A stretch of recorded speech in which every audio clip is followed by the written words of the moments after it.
morning, everybody. Welcome to day 22 of the Democrat shutdown. While it's already been, as we noted yesterday, the longest full government shutdown in history, October 22nd marks another landmark. This is now the second longest government shutdown of any kind ever in the history of our country, and it's just shameful. Democrats keep making history, but they're doing it for all the wrong reasons. The contrast is the split screen, and I've referenced that at this podium a few times already, but I just think it's an important thing to point out, because that contrast between the two parties grows more glaring with each passing day, and you can look at all the evidence for yourself. There is, of course, a literal split screen every day. You've got Republicans and Democrats out all over the airwaves, burning them up, speaking directly to the American people, but you'll note that there's a key difference between the messages of the two sides. The Republicans are all repeating the same simple truth, and that is why that message is resonating with the American people, and that's what the polling indicates. At the same time, on the other side, the Democrats are doing their very best to obscure and create distractions from that simple truth. So the reason that we find it important to come out here every day and repeat again the same simple truth is because they're trying so hard to cover that up. But there's also a figurative split screen. There's a literal one, but it's figurative as well. And I just wanted to spend a moment this morning and talk with you about that. On one side, you have the Republican Party, the party that controls the White House, the Senate, and the House. We call that unified government. It's the party that won the popular vote in every single swing state and made deep inroads with voters new to the Republican base. And we received that mandate gratefully, and we went immediately to work. So since the election in November, just in the last 9.5 months of this Congress, which began in January, Republicans have delivered incredible results for the American people. And we could stand up here and spend an hour going through just the bullet points and highlights of all that, but we put a few on the handy chart over here. But just think of what's been accomplished in the last 9.5 months. A couple of things listed here. We passed the historic Working Families Tax Cut, one of the most landmark pieces of legislation ever passed by the U.S. Congress for the benefit of the American people. We slashed taxes for hardworking Americans, geared for the lower and middle class earners who needed that assistance. We cut hundreds of billions of dollars in fraud, waste, and abuse from government. We solved the border crisis. We are working now to solve the crime crisis in major cities around America. We strengthened Medicaid. We improved health care access, and we lowered premiums with our legislation. We have restored peace through strength, thanks be to God, and we are ending wars around the globe. And we've restored common sense to a government that sorely needed it. That's part of the mandate that was given to us by the American people in the fall. And most recently, we did our jobs, and we passed a clean, nonpartisan CR to keep the government open for the people. Now look on the other side of that figurative split screen as demonstrated here. The lights are out, it's all dark. Why? Because what the Democrats have accomplished in 9.5 months is a government shutdown. A couple other things sort of related to that. You know, they have made a lot of TikTok videos. We give them credit for that. They've also assaulted law enforcement officers. One of them's on trial for that. They've openly embraced and rallied with communists and socialists, most recently across the country on Saturday. They voted to raise taxes on millions of hardworking Americans at the worst possible time. They have voted against reducing fraud, waste, and abuse in government, and they have now voted, collectively, Democrats in Congress have voted 12 times to keep the government closed down. But it doesn't stop there. The Democrat shutdown is a glaring example of just how far the Democratic Party has strayed from common sense. Remember the simple truth here. It was over a month ago now that we passed the Republicans passed the clean, short-term, continuing resolution. It's nonpartisan. No gimmicks, no tricks, no riders, no partisan Republican policy priorities added to that. It's 24 pages in length, as we've discussed so many times, and it is very, very simple. Why? Because it was a very simple good faith effort on our part to preserve our ability to keep negotiating on the full-year funding bills, and of course the other big issues facing the American people. So we wanted to keep the lights on, but what did the Democrats do? Instead of receiving that, voting for it as they have always done in the past, they broke from history and they rejected that. And they offered a counterproposal. Ours was a clean CR. We call theirs a dirty CR, and you all know why. Because they added $1.5 trillion in new spending that would be a mandate, including hundreds of billions of taxpayer dollars for health care for illegal aliens. Go to page 57, section 2141 of what they filed. They want to restore funding for left-wing pet projects in foreign countries. And I've given you a list of some of the crazy things that they would include in that. $500 million for liberal news outlets like NPR and PBS on the backs of taxpayers, and the removal, remember, they wanted to eliminate the $50 billion that Republicans got signed into law by President Trump on July 4th to prop up our rural hospitals. And here's the kicker. The Democrats can't even agree on what they want right now. If you polled congressional Democrats on what it would take to reopen the government, you would not get a uniform answer. Every reporter in the room, by the way, should be asking them that question.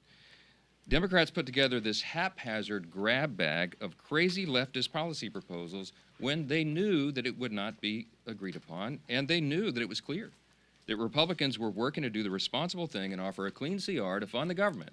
That's our most basic job here. In their desperation now, they're trying their very best to somehow blame Republicans for the forthcoming health care crisis that they themselves created, by way of just very quick review, for the record, because they're trying to obscure this as well. Let's remember the true origins of the boondoggle that is American health care under Obamacare. Democrats wrote that bill. They passed it into law without a single Republican vote. During the COVID pandemic, Democrats created temporary Obamacare credits, again, without a single Republican vote. Democrats then voted to extend those credits. They set the expiration date on it. And then when they held the majority in the Senate, it was Democrats who chose not to extend those credits beyond this year. Now, as we approach their own self-imposed expiration date, now they are breathlessly insisting to you, and on all the interviews, that somehow it's a Republican crisis. Give me a break. The facts are the facts. We are up here sharing the simple facts and truth. And as John Adams said, facts are stubborn things.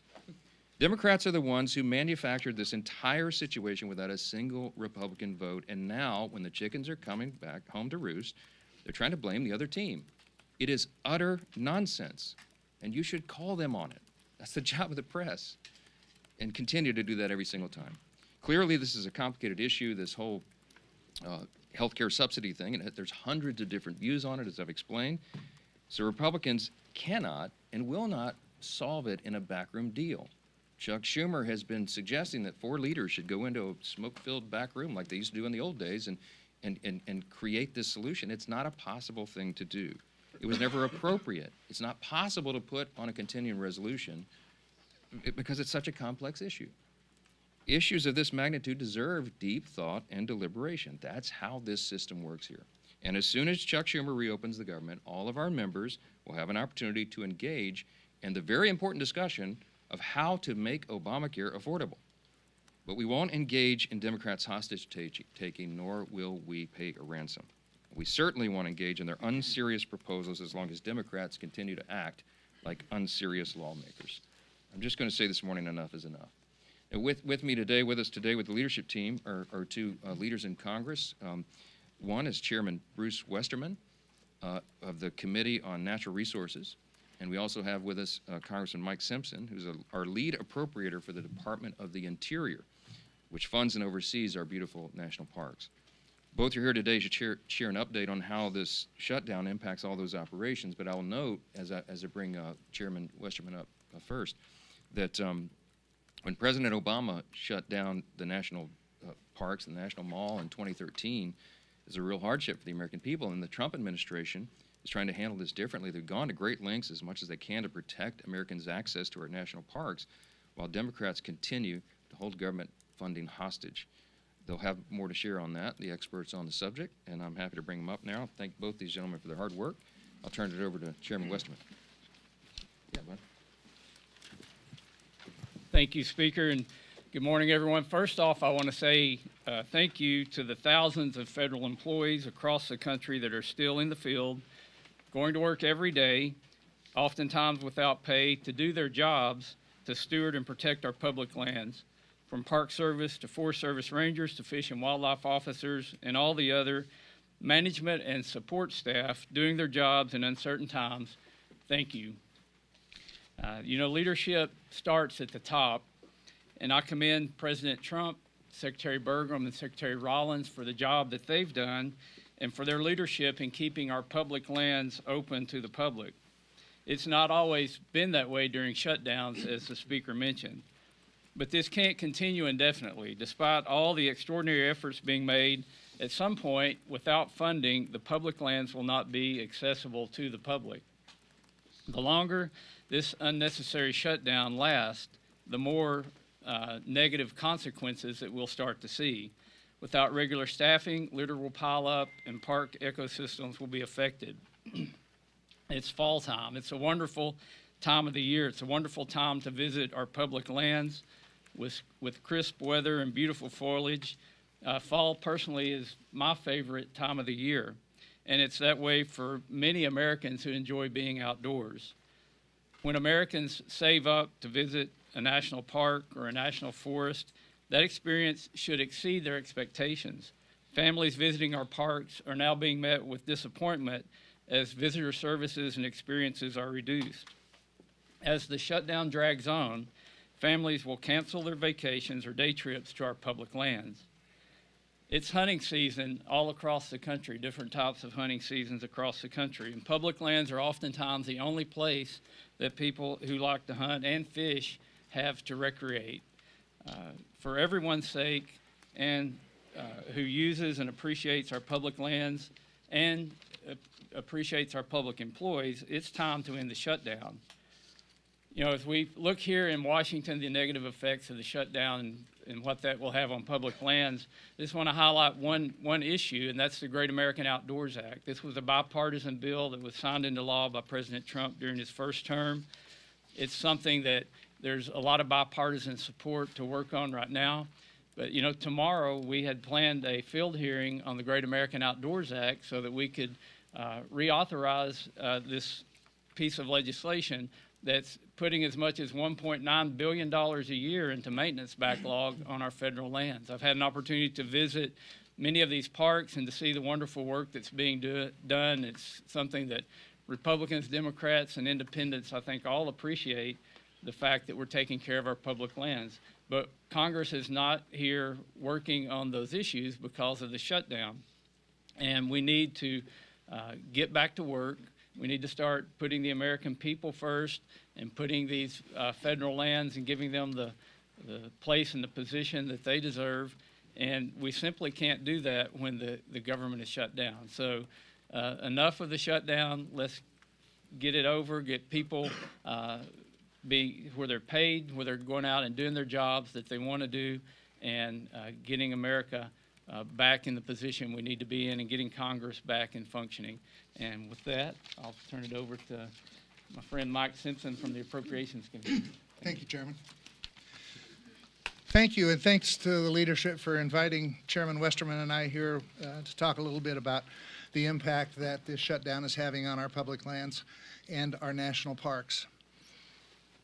I couldn't agree more with House leadership, their position on this shutdown. House Republicans, as you are well aware, did not shut the government down. We voted to open the government and not shut it down. It's the House Democrats that and the Senate Democrats that are voting to shut the government down and keep it shut. We gave them exactly what they wanted. We gave them a clean CR, no gimmicks, no policy riders, short term. There were people who wanted this to go on until January or February. They wanted a short term. That's exactly what they got. And then surprisingly, they reversed themselves and voted against it. This shutdown is causing and potentially causing even more damage for the American people. While the Democrats in their press conferences say how much they care about the American people, that they're fighting for the American people, when you look at the impacts of what they're doing, clearly the evidence is the reverse of that. They don't really care about the American people. What they care about is keeping their leadership positions, and that's exactly what's happening. They say that they care about federal employees. The fact that we have furloughed federal employees that aren't getting paid, clearly the evidence shows that they don't really care about federal employees. This is about two leaders trying to keep their jobs, and that's unfortunate. You know, our national parks are our historic treasures. Ken Bird's called them America's best idea. The Park Service goes to great lengths to protect our resources, and the Park Police provide critical safety measures for our visitors in our national parks. under the Democrats' shutdown, the lack of funding for staff and maintenance projects could cause irreparable damage to these national parks. Some people say, well, it's the end of the year. Most of the national parks are visited during the summer. Last year, we had 331 million people visit our national parks. They are truly America's best idea, in my view. In October of last year, we had 28 million people visit our national parks. 28 million. In just October. I agree with Chairman Westerman. I think it's the best time of year to visit our national parks with the colors changing, warm days, cool nights, all that kind of stuff. I love Yellowstone in October and actually in November when you get there and you see the first snowfall and a few things like that. It's a great time to visit our national parks. But we have families who have been planning to visit our national parks for years sometimes, putting aside the resources, that are now canceling their visit to our national parks because of this shutdown and the impact that it could potentially have on their vacations. Unfortunately, that's very damaging. We know many people who are canceling their trips. But this administration is trying to keep the national parks open. Unlike the Obama administration when there was a shutdown, they actually put tape around the open air monument, the World War II monument, so that people that came in, veterans that came in to see it, couldn't visit the open air monument. They tried to make it as painful as possible. This administration is trying to do just the reverse. They're trying to keep the parks open, they're trying to keep our public lands open, and trying to make it as least painful as possible. But it's going to get more and more painful as time goes on. I applaud this administration for their efforts to mitigate the impacts that this is going to have on our national parks. As I said, 28 million Americans visited our national parks in October, 24 million in November. So they were used all year long, whether it's just the great parks out in the west, Yellowstone and Glacier and Yosemite and Grand Canyon, or whether it's the Everglades in Florida or Arcadia in Maine. These national parks are a treasure to America, and our Americans love them. There's one other thing I would like to say. You've all heard us as appropriators, and actually as all Republicans have said, we need to get back to regular order. You all know what that means. What it means for those listening is that we pass bills, individual bills, we bring them to the floor, we go through the amendment process, we go to conference, and then we bring a conference report back between us and the Senate. This leadership team, we haven't done that for about 15 to 20 years. This leadership team that you see behind me has moved us in that direction more than any team I've seen ever. We are actually ready to go to conference with 3 bills right now that have passed the House. The Speaker plans on bringing, and the Majority Leader plan on bringing up the rest of the appropriation bills and trying to get back to regular order. You can't do that overnight. It takes some time. But they have moved us in that direction, and we will get back to doing it the way that it should be done, where we do individual bills, we conference them with the Senate, we bring them back to pass them. So I applaud this leadership team and the efforts that they're making, but we can't do it while the government is shut down. We need to open this government back up, and yes, there are many other issues that need to be debated and worked on. We can't work on those.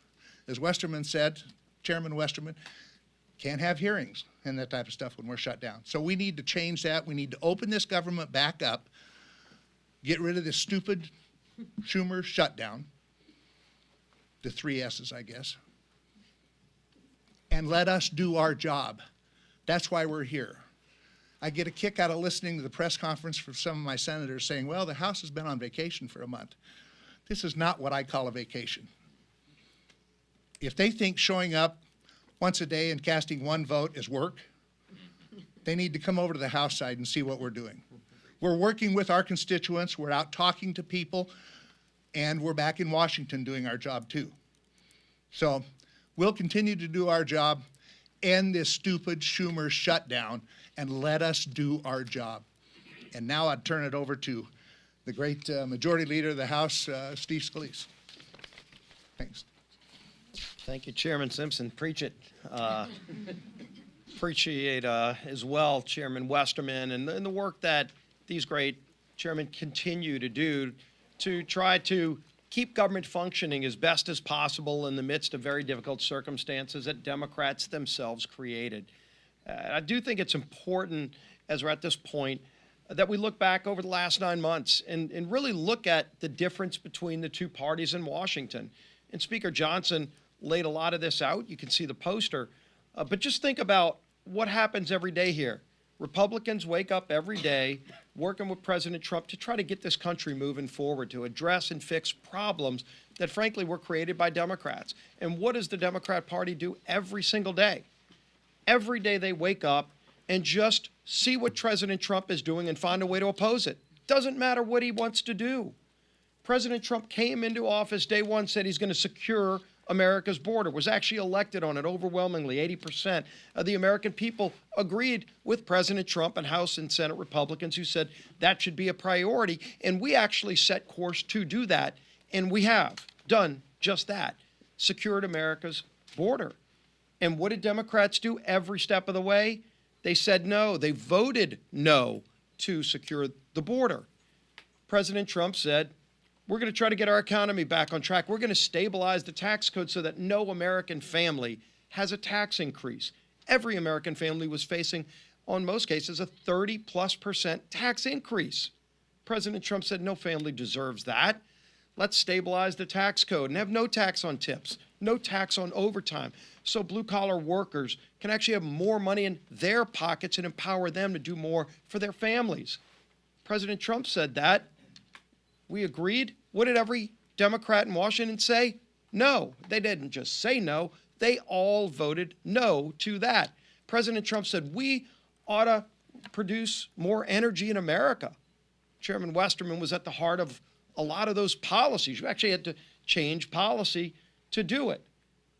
So Congress and President Trump worked together to lower prices at the pump. Every American family today is benefiting from those great policies because they're paying less when they fill up their car every single day. And you would think, gee whiz, that would be a good area where all people in Washington, Republicans and Democrats, come together. But because President Trump said yes, what did every Democrat say? No. Every Democrat voted no to lower your energy costs, just because President Trump said he was going to do it. President Trump also said, I'm going to do something that no president in decades had done, and that is modernize our air traffic control system. It seemed like at least once a month at some airport in America, big, medium, small, there was a near miss where an airplane almost ran into another airplane. In some cases, did tap or run into another airplane. And it was happening because our air traffic control system is still based on 1980s technology. I was actually a student of computer science and learned how to program computers in the 1980s when we had floppy drive disks.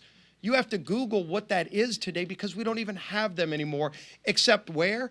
At all of our major airports across America. LaGuardia running on floppy disks from the 1980s. And President Trump said, we ought to do something about that. We ought to fix it. How about we modernize our air traffic control system? Now, this isn't a new idea. You would say, well, gee whiz, why wasn't that done in the 90s, in the 2000s? For goodness sake, the computing technology on this iPhone is more modern and capable and competently technologically advanced than what a lot of our air traffic control systems are using, except it cost money. It cost billions of dollars. And so previous presidents, Republican and Democrat alike, just didn't have the time or the priority to find the money to go modernize that system. And so some days flights across America would get canceled. It was happening over and over again, at least once a month, anywhere in America, disrupting the lives of American families who just kind of figured, I guess that's just the way it is because government's in charge. Well, Donald Trump said, all right, we're going to change things because that's what Donald Trump does. He finds a problem and he works to fix them. And again, you would think everybody would come together and say yes, except because Donald Trump said it, every Democrat had to say no. And in fact, when we put it in the bill, every Democrat voted no against modernizing our air traffic control system, just because it was Donald Trump's idea. This is a sick and twisted and lost, rudderless ship of a political party. That's who we're dealing with. When the press asks, gee whiz, is there something else you can offer these folks in a negotiation to try to get this off a ramp and find a better way to get the government open. The speaker's told you over and over again, there's something we could negotiate with, but when the party is so rudderless and morally bankrupt that just because President Trump has an idea, the Democrat Party's visceral reaction is just to say no. Right now, he's actually renovating the White House, building a new ballroom. I mean, anybody that's ever been to a state dinner, like the White House has been renovated over and over again. There wouldn't be an Oval Office if there weren't renovations by previous presidents. The West Wing was a renovation by previous presidents to make it better for all future presidents. And that's what Donald Trump is doing. He won't enjoy most of the time of that, but future presidents will, because in the future, when you have a state dinner, when we bring world leaders in, which we do all the time, and you host a president of a foreign country, a prime minister. I've been to some of those. Some of you have covered them. Where do you go? You walk outside of the White House in the rain sometimes to go to a tent, to host a world leader. That's what we do today. And President Trump said, that's a disgrace. How about we do better? And not only did he say we were going to build a great ballroom that we can host these events, he funded it privately. He put up some of his own money. And you would think, well, gee whiz, at least they can agree to that. It's not even taxpayer money. It's going to be a permanent renovation that'll enhance the White House for all future presidents. What does every Democrat say? They say no to that. They say no to everything he does because they just are angry about the results of the election from last year. They're upset with the American people because the American people said we want somebody who's going to wake up every day and say, how can I solve Middle East peace? I'm not going to take no for an answer. I'm not going to take the old failed ways of doing it for an answer. I'm going to figure out a way to go do it, and he does. How do I work to help improve the lives of Americans? He goes and finds a way to say yes, and because he says yes, Democrats find a way to say no. It's a disgrace. It's a disgrace, but now it's having real impacts on American families. With this shutdown, it's not just their everyday feud with Donald Trump. It's become now a problem where American families are paying the price. Let's talk about what just came out a couple of days ago. The USDA sent a letter to all of the states saying, quote, if the current lapse in appropriations continues, there will be insufficient funds to pay full November SNAP benefits for approximately 42 million individuals across the nation. 42 million people across America are going to suffer from those SNAP benefits that they count on. Right before Thanksgiving, because Chuck Schumer and Democrats are so angry with President Trump that they just want to find a way to say no. And when they say no, now they're saying no to 42 million families who will go without food so that Democrats can show their far-left radical base that they're fighting President Trump. As if they've got to show off to some radicals who come march on the mall and hold up effigies to murder the president, 8647, you saw the signs. Over 800,000 people in my home state of Louisiana get food benefits through the SNAP program. Yesterday we talked about Senator Ossoff, who one Senate aide said on the record to The Hill in that article, said that he's more afraid of if he votes to open the government, he will lose the clicks he's getting from foreign states and the small donor donations that add to about $3 million. That's what he's afraid of. Well, let's look at Senator Ossoff's state of Georgia. 1.4 million people are going to face losing SNAP benefits just in his home state. Now, does he want each of them to send about $2 each to him to make up for the $3 million he's getting from California, in Illinois, in New York, in Minnesota? Is that what it's going to take? Because he's causing pain on people in his home state by voting no. Maybe he needs to go on vacation instead of showing up every day, as Senator Simpson said, showing up to vote no to inflict pain on 1.4 million people in the state of Georgia. That's what he's doing. So this is having real impacts on real families. We're here working, and the House has passed the bill, despite 99% of Democrats voting no. Again, President Trump said yes, they say no, doesn't matter what the issue is. And the American people are sick and tired of it because now it's affecting them. Over 40 million low-income Americans are the ones who qualify for SNAP benefits. They're going to be denied food starting in November, according to USDA. because these guys just want to show their far left radical base that they hate President Trump. It's disgusting, and it's having a devastating impact on millions and millions of Americans across the country. Our whip, Tom Emmer.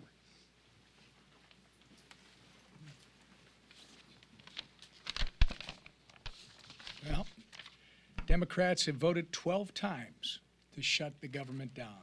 12 times.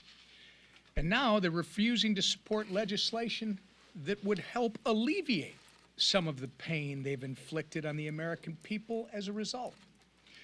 Earlier this week, the minority leader in the House said he opposes legislation that would pay our troops and essential federal workers during the Democrat shutdown. This includes Border Patrol agents, air traffic controllers, TSA agents, and more. All of whom, by the way, as these speakers have pointed out, are showing up to work without receiving a paycheck while the Democrats play their shutdown games. Some would say the soon-to-be former House Democrat leader went so far as to call this legislation, quote, a political ploy. Well, I'll tell you what a political ploy is. Holding the American people hostage just so you can avoid getting the guillotine from your far left base. That's a political ploy. The good news is this madness can end immediately if 5 Senate Democrats would grow a spine, stand up to the radicals in their party, and pass our clean CR and reopen the government.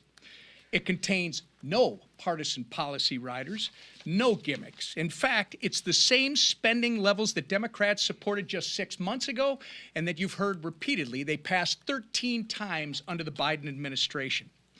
We have made this plain and simple. We have made the process as plain and simple as possible. To our Senate Democrat colleagues, it's not too late to do the right and reasonable thing. Pass our CR and reopen the government for the people that you are actually elected to serve. Let's get it done today. With that, Lisa McClain.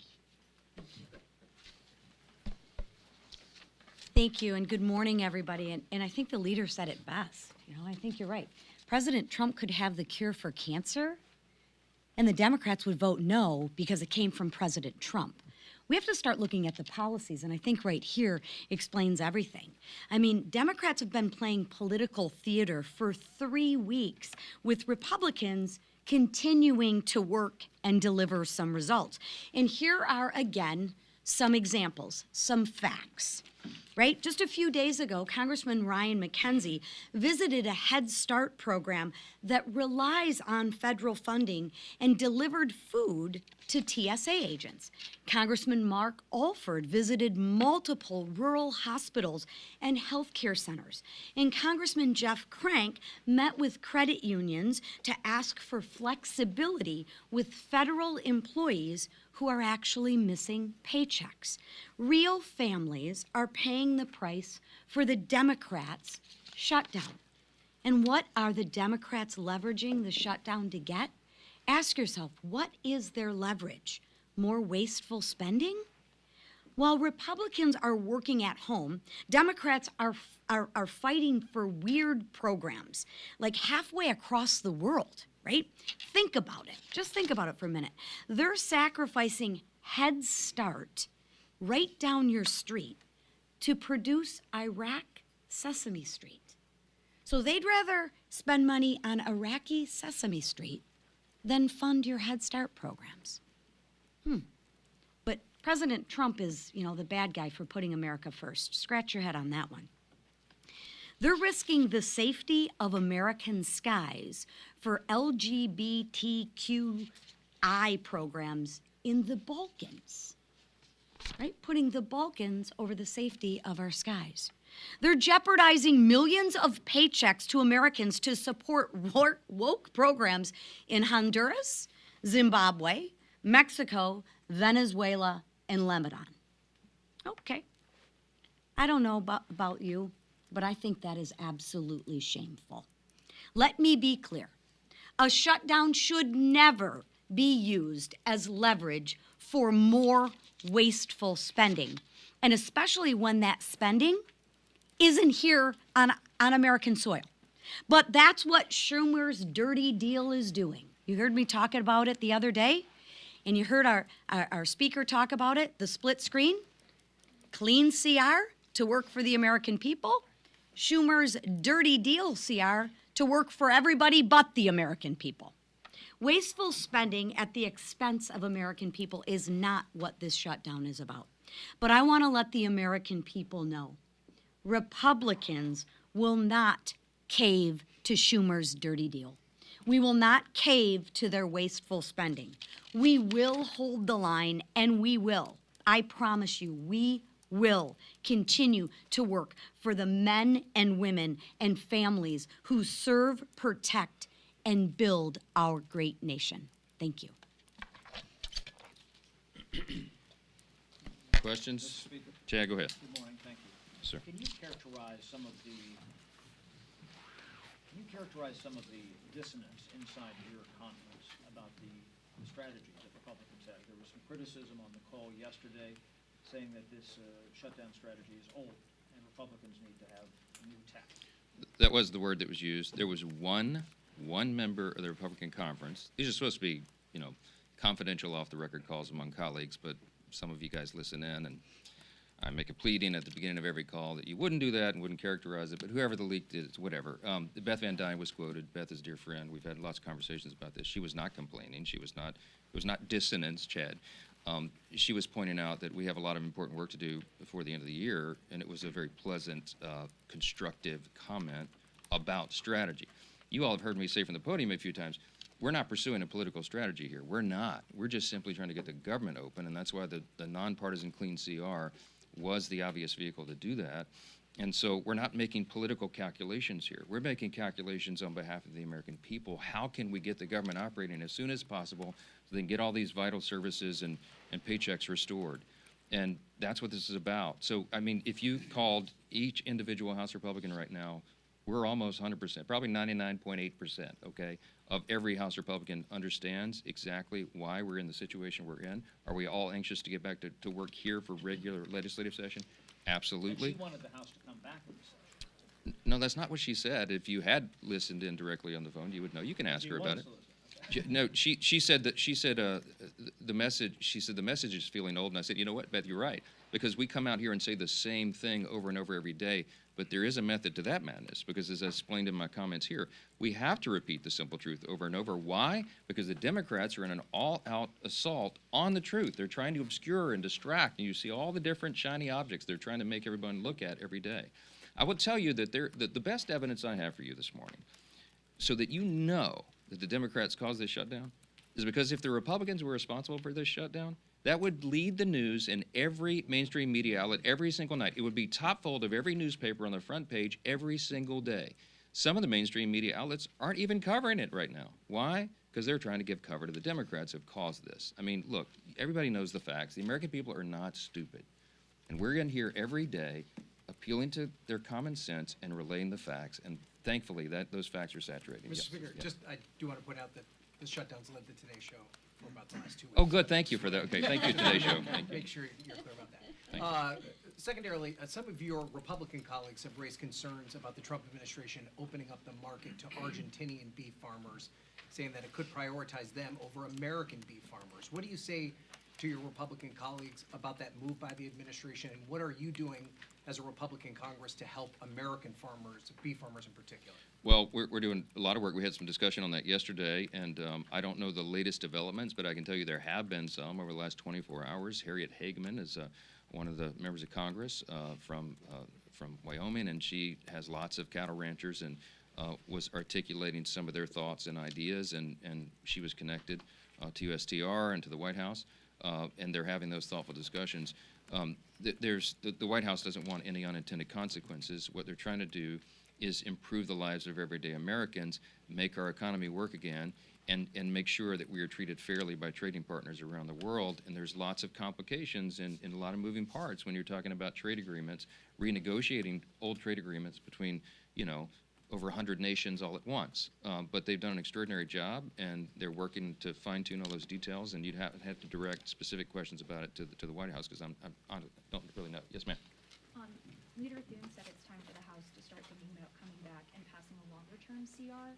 How long should the next CR go until, and would you be open to a year-long CR? No, I'm not sure that's what he said. I mean, he and I visited yesterday for about an hour, and Leader Thune and I are 100% aligned on all of this, as we are with the president. In fact, Leader Thune and I spent some time with the president on the phone yesterday about all this, and I was with the president in the White House the night before for a couple hours. What we're talking about is that obviously the calendar is being eaten up by all this political nonsense by the Democrats. And I used the word, it's getting a little dicey in here yesterday. Some of you quoted, Chad quoted me, I saw it this morning. I don't know how else to describe it. Look, we're running out of time to do very important, necessary things. And as Mike Simpson, Chairman Simpson pointed out here earlier, as one of the lead appropriators, chairman of one of those subcommittees, he noted that the date of November 21 was decided upon by the experts in the field, the appropriators themselves, in a bipartisan agreement. They agreed they needed 7 more weeks. Some people, as Chairman Simpson noted, some people wanted the CR to go all the way into the middle of next year, and there was all sorts of varying opinions. But the Republicans and Democrats on the Appropriations Committee came together and agreed on that appropriate date. But it was calculated to allow enough time to finish the job. I think all of them, when they decided upon that date, were in good faith. And they said, and the Democrats said to us, please make it clean.